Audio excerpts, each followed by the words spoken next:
first speaker, Sue Sheridan, who is a founding member of Patients for Patient Safety US and a former director of patient engagement at the Society to Improve Diagnosis in Medicine. Sue is going to speak to us on empowering patients. Thank you, Helen. And good morning from the United States. And thank you for the invitation to participate in this. This is a very important topic. Today, my presentation will focus on strategic objective number 4 of the Global Patient Safety Action Plan, which is to engage and empower patients and families to help and support the journey to safer healthcare. I'm actually going to use a patient story today to illustrate the importance and different levels and opportunities of patient empowerment in medication without harm. Actually, this is a story that I've never told before. The story is about my late husband, Pat, who suffered from a serious medication error when he was battling an aggressive cancer in his spinal column. He was receiving chemotherapy. He had a series of 7 surgeries where his spine was being removed and replaced with titanium. His muscles were transplanted and his nerves were cut. It was a very painful surgery. He was being treated by a hospital in Houston, Texas, USA, as well as a hospital in Idaho, which is about a 3-hour flight away. Pat was given strong narcotics in Houston and discharged. Back home, Pat's pain was unbearable. So he was given additional narcotics by local treating doctors in Idaho. Pat's pain was still unbearable. So back home in Idaho, they added methadone, and Pat started to exhibit strange behaviors. He was thinking that maybe the paintings on our walls were coming to life and moving. He thought I was hiding our money. He thought I had dreadlocks. So I reported this, and an antipsychotic was prescribed. And this actually resulted in more harm and toxic delirium and belligerence. And Pat's behavior was dangerous and scared me and the kids. You know, I called about this, and I understood that he couldn't just stop his medication because of the risk of seizures. So I called for help. And Pat was hospitalized for 5 days to detox. And during that time, Pat had to be restrained, which broke my heart. So what if I had been empowered to participate in some kind of joint decision-making and understanding all the risks and the mixture of all these drugs? What if I had been empowered with education, tools, and digital or paper medication lists? What if I had been empowered to report the medication error so that others wouldn't suffer from similar events? And what if I had been empowered by awareness-raising campaigns? What if I've been empowered by healthcare policies, programs, and patient tools and materials that had been co-produced with patients and families with experience in medication, so that the handouts and the tools would be understandable and the policies? So aligned with Pat's story, I'm going to address the different levels and opportunities of patient empower in medication safety. The first level of empowerment is where patients engage in the patient journey, the patients and families, I should say.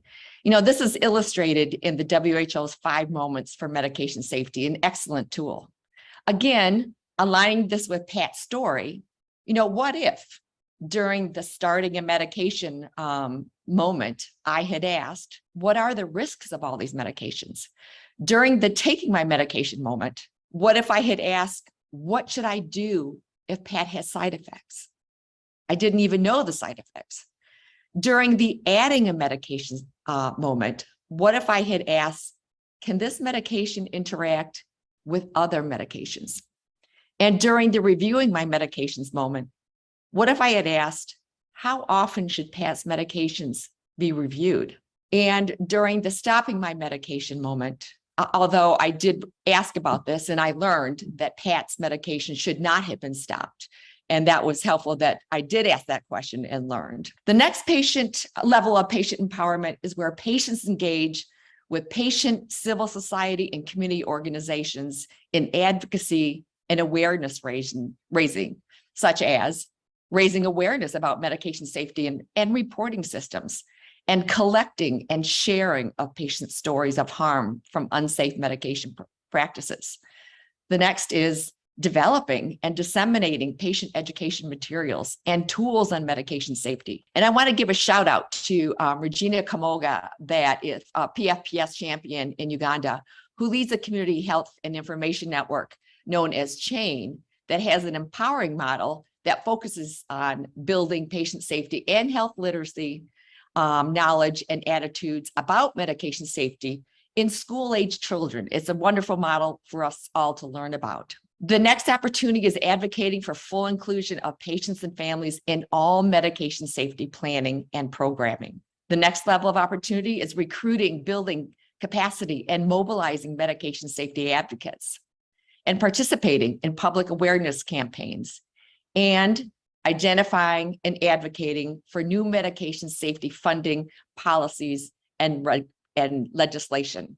And this is an important level domain in patient-family engagement that often gets overlooked, about the importance of advocacy and awareness raising and the efforts by patient and civil society and community organizations. The next level is where patients engage in the actual co-production of medication safety improvement efforts, such as co-production of medication safety policies, plans, regulations, strategies, programs, and guidelines with governments and healthcare facilities and other stakeholders. The next is in the co-production of medication safety research with research institutions that integrate the research questions and the outcomes that matter most to patients. Also in the co-production of medical education by integrating patients as educators and infusing their storytelling about medication safety and harm into the curriculum, as well as in the co-production of patient education and information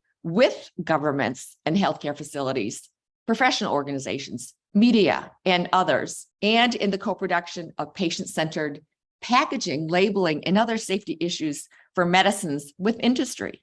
For example, industry has partnered with patients, for example, with dexterity impairments.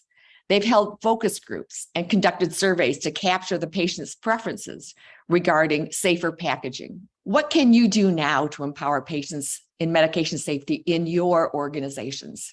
Number one, establish clearly stated policies, strategies, training, and structures to embed patient empowerment in your organization. For example, organizations can create patient and family advisory councils. Next is to utilize effective methods, tools, and principles to empower patients during the patient journey, such as joint decision-making, TeachPack, and using the use of digital health technologies and apps on our phone. The next is forge partnerships between governments, healthcare facilities, and patient and civil society organizations, such as Patients for Patient Safety, to raise awareness. Also co-produce policies, programs, and patient education tools and materials with patients and patient and civil society organizations to ensure understandability, usefulness, and feasibility.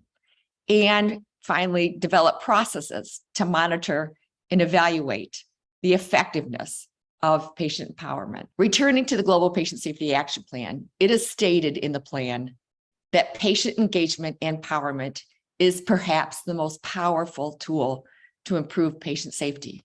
So as you listen to the rest of this webinar, consider this new paradigm where patients and family members and patient and civil society organizations are considered valuable partners and problem solvers during the patient journey, in advocacy and awareness raising, and in the co-production of medication safety improvement efforts, so that all involved in healthcare are as safe as possible, as soon as possible.